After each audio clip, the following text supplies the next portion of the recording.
This channel does not promote any violent, harmful, or illegal activities. All content provided by this channel is meant for an educational purpose only. জমি নাকি সোনা কোনটা সেরা? এই প্রশ্নের উত্তর কিন্তু সবাই ভাবে, কিন্তু আপনি কি জানেন আপনার বাড়িতে রাখা সোনার গয়না আর লকারে পড়ে থাকা জমির দলিল কি সত্যি আপনাকে বড়লোক করছে, নাকি মুদ্রাস্ফীতি মানে এই যে জিনিসপত্রের দাম বাড়ছে আপনি অজান্তেই পিছিয়ে পড়ছেন, সেটা আপনি ধরতেই পারছেন না? হয়তো আপনি ভাবলেও ভাবছেন যে সোনা কিনে রাখাটা বুদ্ধিমানের কাজ, কিংবা আপনি ভাবলেও ভাবছেন যে জায়গা কেনাটা হয়তো বুদ্ধিমানের কাজ হলেও হতে পারত। কিন্তু আজ 2026 সালে দাঁড়িয়ে আমার আপনার মধ্যবিত্ত মানুষের ক্ষেত্রে সিক্রেটলি একটু কিভাবে বড় হওয়া যায় তার আজকে আমরা গেম প্ল্যানটা ডিসকাশন করব আজকের এই ভিডিওতে। নমস্কার, বেঙ্গল মানি মেন্টরে আমি সন্তু দাস। আশা করি আপনি খুব ভালো আছেন এবং আপনার পরিবারের সবাই খুব সুস্থ আছেন। চলুন শুরু করা যাক। গল্পটা শুরু করা যাক শান্তনুকে দিয়ে। শান্তনু আমাদের মতোই একজন নিউ টাউনে একটা আইটি কোম্পানিতে কাজ করে। দিনরাত অফিসের চাপ এবং ল্যাপটপে মুখ গুজে বসে থাকে। মাসের শেষে যখন স্যালারিটা অ্যাকাউন্টে ঢোকে তখন ওর মুখে একটা হাসি থাকে, কিন্তু সেই হাসিটা বেশিক্ষণ টেকে না। কারণ ইএমআই, ইলেকট্রিক বিল, বাজারের খরচ, ছেলেমেয়ের পড়াশুনো, সংসারের চাপ, অনেক দায়িত্ব। এরপর যখন পকেটে কিছু সামান্য বাঁচে শান্তনু তখন অথই জলে পড়ে। হ্যাঁ, শান্তনু চায় ওর পরিবারকে একটা সুরক্ষিত ভবিষ্যৎ দিতে। আর এই শান্তনুর মতোই কিন্তু আমার আপনাদের মতো হয়তো স্টোরিটা হলেও হতে পারে। কারণ শান্তনু হয়তো একটা অফিসে কাজ করছে, আমরা অনেক জায়গায় অনেকভাবে কাজ করে থাকি। এই শান্তনুর মতো আমরাও চাই দিনের শেষে আমাদের যে টাকাটা থাকে বা জমে থাকছে ওটা ব্যাংকে পড়ে পড়ে কম ইন্টারেস্ট তো পাওয়া যায়, আমরা যেটুকু জানি, না পৌঁছার থেকে যাতে এমন কোথাও একটা জায়গায় রাখা যায় 2026 সালে, সেটা 2030 সালে গিয়ে যাতে বুক ফুলিয়ে বলতে পারি যে সঠিকভাবে সিদ্ধান্তটা নিয়েছিলাম। হ্যাঁ, আপনি কি শান্তনুর মধ্যে নিজেকে দেখতে পাচ্ছেন? তাহলে চলুন, আপনার যেটুকু জমানোর পুঁজি আছে সেটা যদি আপনি চিন্তিত থাকেন তাহলে এই ভিডিওটি 1 মিনিটও স্কিপ না করে পুরো ভিডিওটি আপনি দেখুন। এখান থেকে আপনি কিন্তু অনেকটা ভ্যালু পেতে পারেন। দেখুন, এটা কোনো এন্টারটেনমেন্টের ভিডিও নয় কিংবা রিলস নয়, এটা আপনার কষ্ট করে জমানো টাকাটাকে কি করে আপনি একটু বাড়াতে পারবেন তাই আমরা জানাবো আজকে এই ভিডিওর মাধ্যমে। চলুন তবে শুরু করা যাক শান্তনুর সমস্যাটা দিয়েই।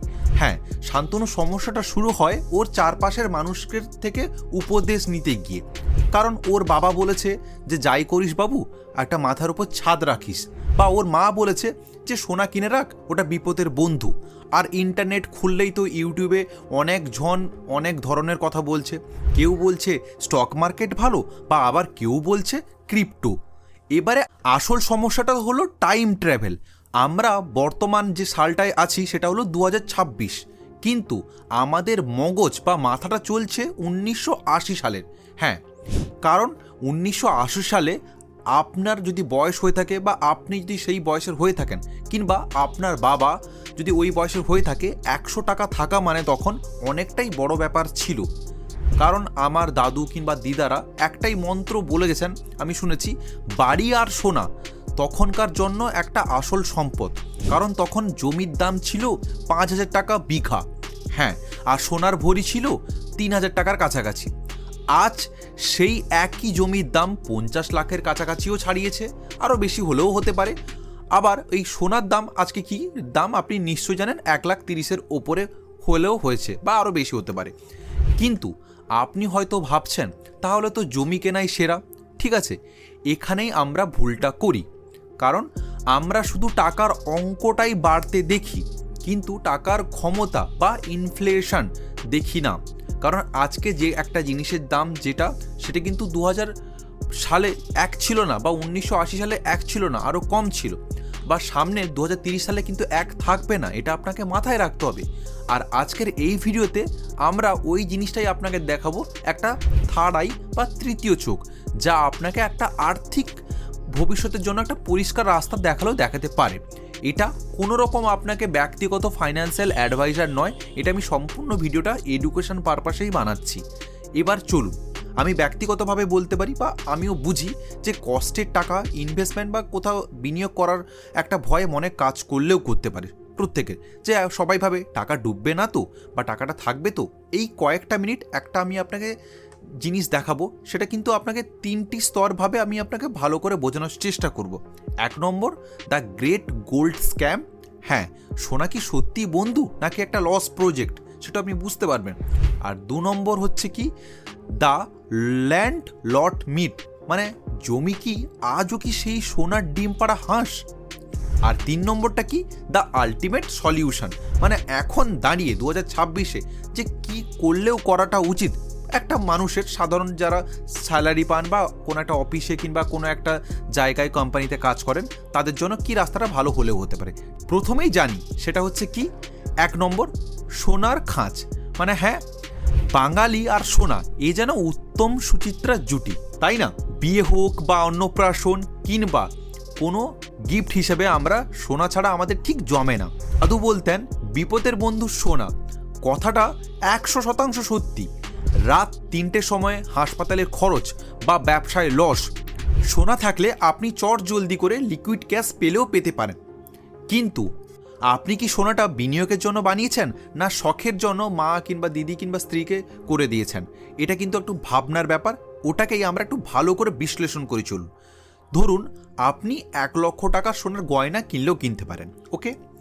শোরুমের দোকানদার আপনাকে খুব মিষ্টি করে আপ্যায়ন করে সোনা দিল এবং আপনার সোনাটা পছন্দও হলো গয়নাটা, এবং আপনাকে লাস্টে আপনাকে বিলটা ধরিয়ে দিল।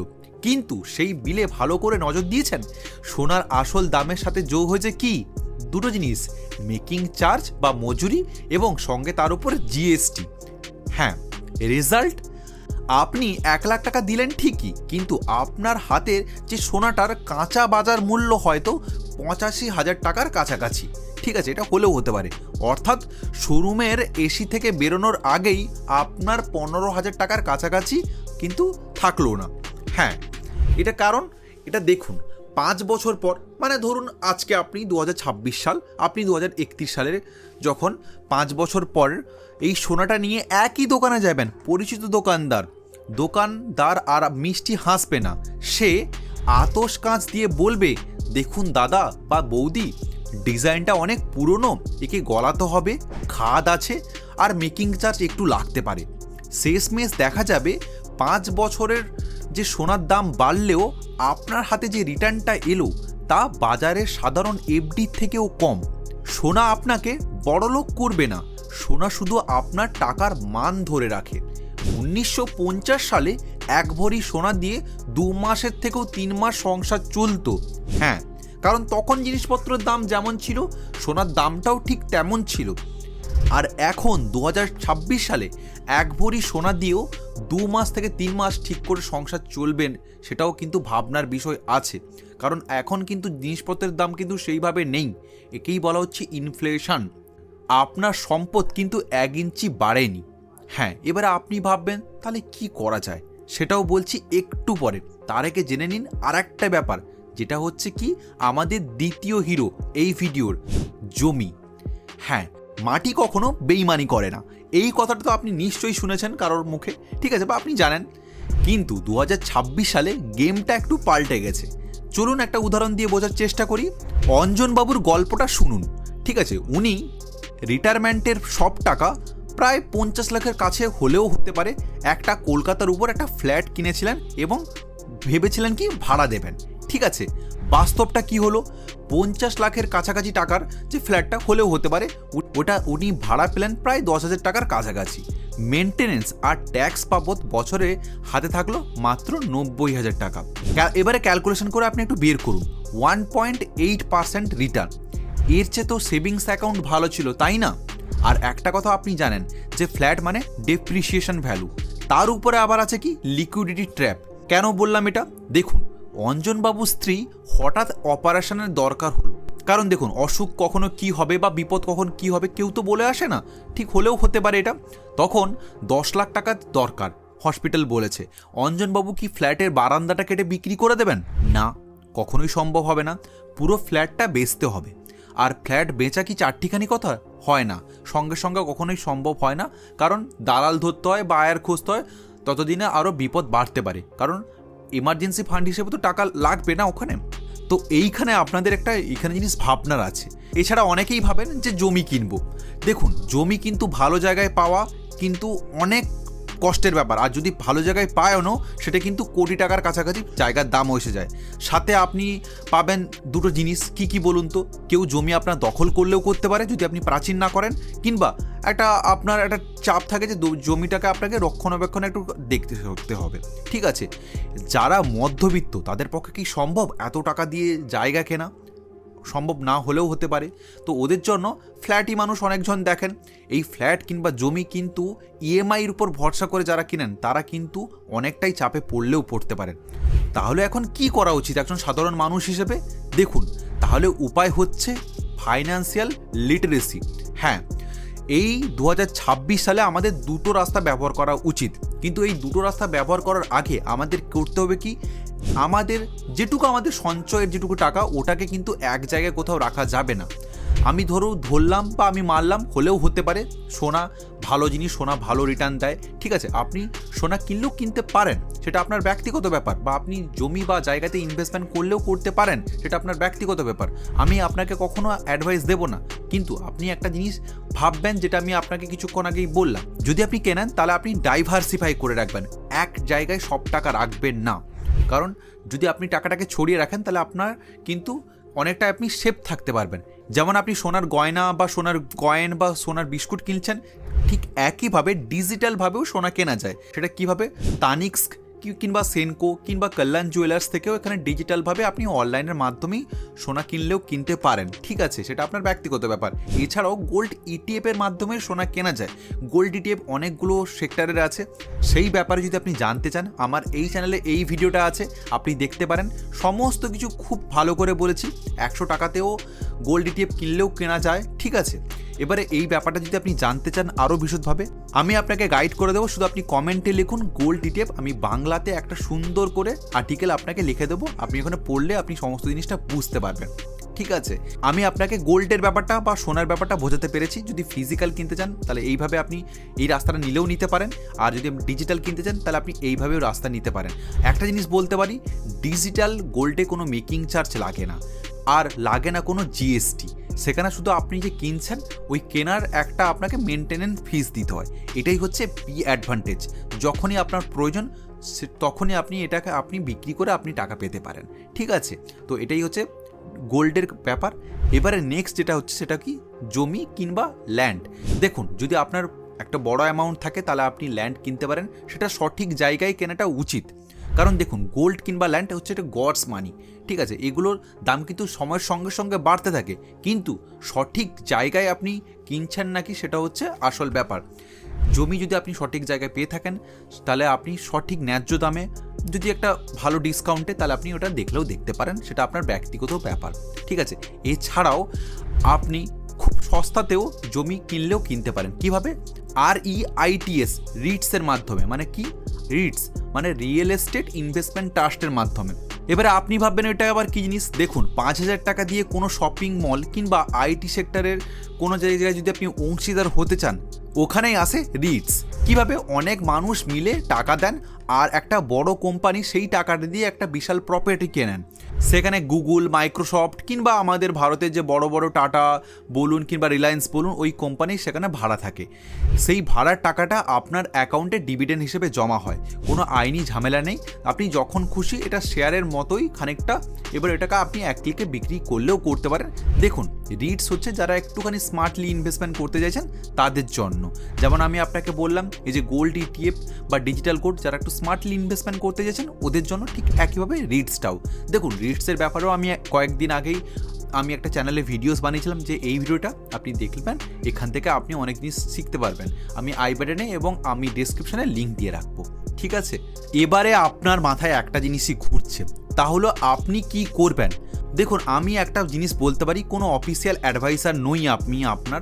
তো আমার ব্যক্তিগত মতামত, ব্যালেন্স করা শিখুন।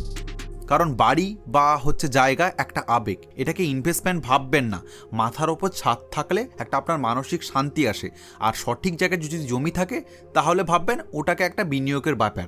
আর যে গয়না বললাম, ফিজিক্যাল সোনা, যেটা হচ্ছে যদি শখের জন্য বাড়িতে থাকে, ঠিক আছে, আপনি সেটা আপনার সামর্থ্য অনুযায়ী বা আপনার যেটা ক্যাপাসিটি অনুযায়ী আপনি এটা করলেও করতে পারেন। আর যদি আপনি ভাবেন বিনিয়োগ করবেন, তাহলে আপনি দুটো পদ্ধতি বললাম, আপনি ডিজিটালও করতে পারেন, কিংবা আপনি ফিজিক্যালি করলে গোল্ডের বিস্কুট কিংবা গোল্ড কয়েন আপনি বানাতে পারেন। ঠিক আছে, আর একটাই কথা বলবো, আপনি যাই করবেন না কেন একটা রুলস আপনি অ্যাপ্লাই করে চলবেন। যতই আমরা সোনা কিংবা যতই আমরা জমির পেছনে ছুটি না কেন, আমাদের যদি এমার্জেন্সি ফান্ড না থাকে তাহলে কিন্তু আমরা বড্ড বিপদে পড়তে পারি। কারণ সব টাকা কোথাও আটকাবেন না, অন্তত আপনি একটা 6 মাসের সংসার খরচ কিংবা একটা লিকুইড ক্যাশ হিসেবে আপনার সেভিংস অ্যাকাউন্টে রাখতে পারেন, কারণ বিপদ কখনো বলে আসে না। তাই কারণে আপনি এই এমার্জেন্সি ফান্ডটাকে কিন্তু অবশ্যই রাখবেন। এটা আমার ব্যক্তিগত মতামত, কোনো এটা অ্যাডভাইস নয়। দেখুন, মনে রাখবেন, বড়লোক হওয়ার পুরনো ফর্মুলা ছিল কঠোর পরিশ্রম আর জমি কেনা কিংবা সোনাতে রাখা, কিন্তু আজকের যুগের ফর্মুলাটা হলো স্মার্টলি ইনভেস্টমেন্ট করো আর শান্তিতে ঘুমাও। আপনি যদি এখনও সেই পুরনো জেদ ধরে বসে থাকেন, তবে মুদ্রাস্ফীতি বা ইনফ্লেশন আপনার কোথাও না কোথাও গিয়ে সঞ্চয়টা খেয়ে ফেলবে।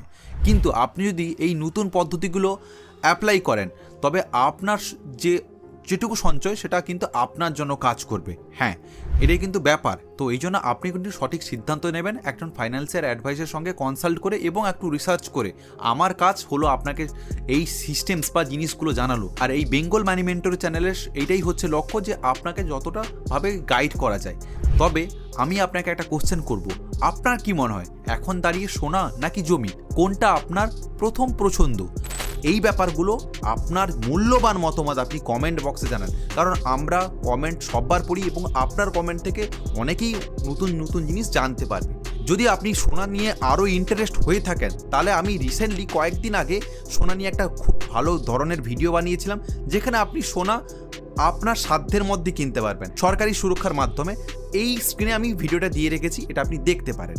ভিডিওটা যদি আপনার চিন্তাভাবনায় একটু হলেও সাহায্য করে থাকে, তাহলে এই ভিডিওটিকে লাইক করতে একদম ভুলবেন না, এবং এই ধরনের গভীর বিশ্লেষণের জন্য আমাদের এই চ্যানেলটিকে সাবস্ক্রাইব করুন, কারণ আমরা এই চ্যানেলের মাধ্যমে চেষ্টা করি আপনাকে পার্সোনাল ফাইন্যান্স, মানি ম্যানেজমেন্ট নিয়ে সবসময়ের জন্য ভিডিও দেওয়াতে। সরকারি সুরক্ষায় সোনা কেনার কথা ভাবছেন আপনার সাধ্যের মধ্যে, আমি কয়েকদিন আগে এই চ্যানেলে এই ভিডিওটি আপলোড করেছিলাম, আপনি এখানে দেখতে পারেন। এখান থেকে আপনি অনেক কিছু জিনিস নতুন জানতে পারবেন। যদি না দেখে থাকেন এক্ষুনি ক্লিক করুন, ওখানে আপনার সঙ্গে দেখা হচ্ছে এবং কথা হচ্ছে। ভালো থাকবেন, সুস্থ থাকবেন, নমস্কার।